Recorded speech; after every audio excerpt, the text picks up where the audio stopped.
Hello दोस्तों, सन 2020 में release हुई वेब सीरीज स्कैम 1992 जो हर्षद मेहता के जीवन पर बनी है। ये वेब सीरीज इन दिनों काफी चर्चा में रही थी। यदि आप भी शेयर मार्केट के बारे में जानकारी रखते हैं तो आप इस नाम से जरूर वाकिफ होंगे। हर्षद मेहता ऐसे शख्स थे जिन्होंने 1990 के दशक में देश की फाइनेंशियल मार्केट को ऐसा बुरी तरह हिला दिया था कि जिसकी गूंज आज तक बरकरार है। दोस्तों, हर्षद मेहता की मौत के बाद आखिरकार उनके परिवार का क्या हुआ, ये हमें वेब सीरीज में नहीं बताया गया है। इस बात को जानने से पहले हम हर्षद मेहता के जीवन की कुछ बातों को जान लेते हैं।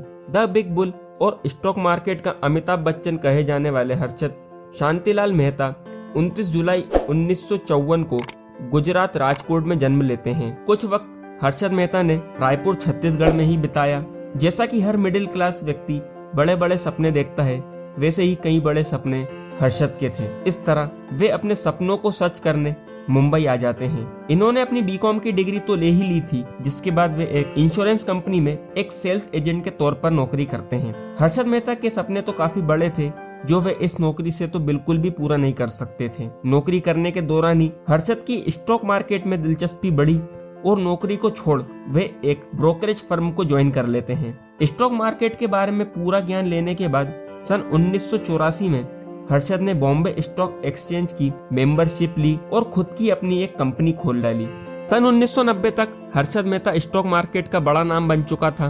हर जगह, हर अखबारों में बस हर्षद ही छाया रहता था। कहते हैं कि ऊपर वाला जब देता है तो छप्पर फाड़ के देता है। कुछ ऐसा ही हर्षद के साथ हुआ। मार्केट में वे बिग बुल के नाम से जाना जाने लगा।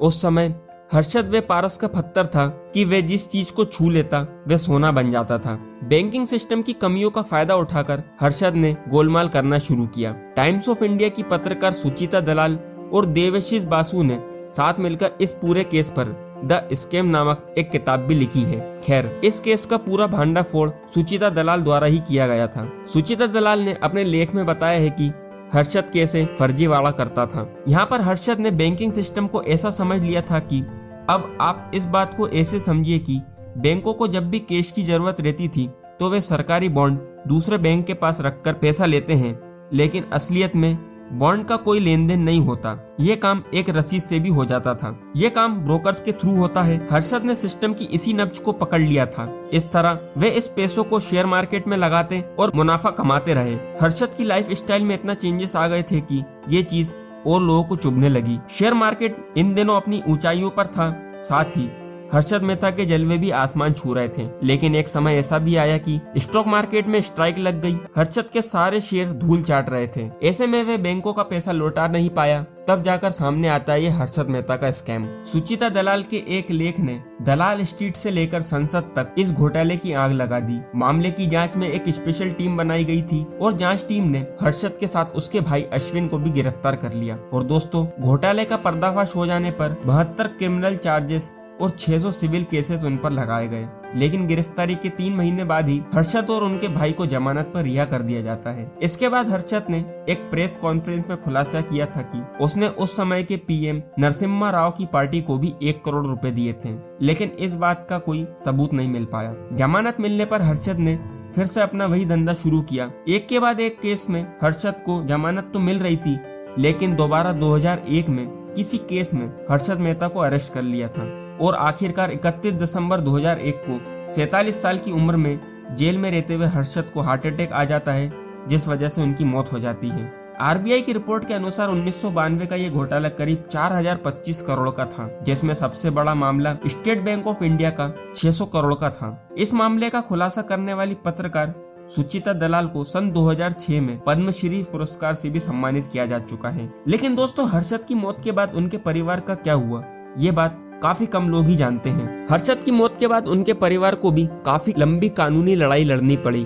27 साल की इस लड़ाई में इनकम टैक्स ने 2019 में हर्षद मेहता, अश्विन मेहता और उनकी वाइफ ज्योति मेहता पर लगे 2 करोड़ के टैक्स को माफ कर दिया। और इसी साल ज्योति मेहता ने फेडरल बैंक और किशोर जनानी के खिलाफ चल रहे एक केस को भी जीत लिया। किशोर पर हर्षद मेहता को देने के 6 करोड़ रुपए बन रहे थे, वह भी कोर्ट ने 16% ब्याज के साथ लौटाने का आदेश दिया। हर्षद के भाई अश्विन ने उसी समय से वकालत को भी पढ़ना शुरू कर दिया था, जिसके चलते वे 50 साल की उम्र में वकालत की डिग्री को भी ले लेते हैं। इस तरह वे मुंबई की सुप्रीम कोर्ट, और हाई कोर्ट में केस लड़ते रहे और अपने भाई हर्षद का नाम इन कांड से साफ करने के लिए करीब 1700 करोड़ रुपए बैंकों को भी दे चुके हैं। हर्षद पर एसबीआई का केस तो उनकी मृत्यु पर ही खत्म हो गया था, पर अश्विन सन 2018 तक कानूनी लड़ाई लड़ते रहे, जिसके बाद स्पेशल कोर्ट ने भी उनको बरी कर दिया। अब बात करते हैं हर्षद के बेटे अतुर मेहता की। तो अतुर मेहता के बारे में कोई पक्की जानकारी तो नहीं है, लेकिन एक रिपोर्ट के अनुसार वे सन 2018 में BSE लिस्टेड टेक्सटाइल कंपनी